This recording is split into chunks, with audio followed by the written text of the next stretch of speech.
Yung party na pagpasok mo pa lang, mapapawaw ka na agad at feeling celebrity na. Yung tipong hindi ka pa nagsisimula pero ramdam mo na agad yung energy. Today, ipapakita ko sa inyo kung paano sineselebrate ang 50th birthday na hindi mukhang 50, kundi parang 25 sa lakas ng vibes. Pagdating pa lang namin sa venue, grabe, mapapawaw ka na agad sa setup. As in, hindi tinipid, every detail pinag-isipan.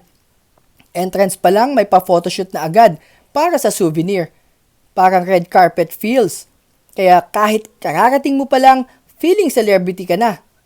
At hindi lang yan, ang The Barcode ay kung saan pwede kang mag-request ng sarili mong mix ng liquor. Ang sosyal, di ba?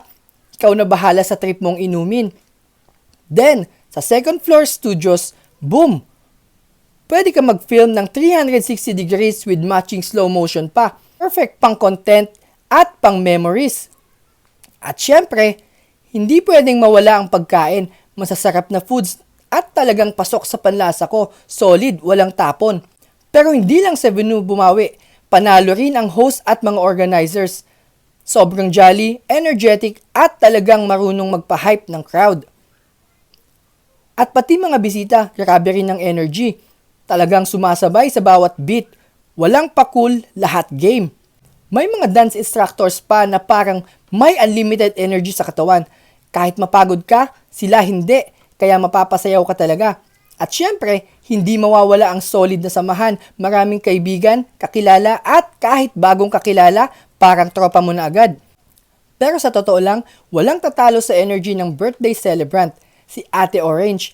Parang naka 300% charge. Parang hindi tumatanda, lalo pang gumaganda at sumasaya ang aura. Sobrang blessed nila Kuya Romy kasi makikita mo talaga na down to earth sila. Yung tipong hindi lang successful, kundi marunong mag-share ng blessings at tunay na mabubuting tao. Hindi lang ito basta birthday party, isa itong celebration ng buhay, pagmamahal at tunay na koneksyon sa mga tao.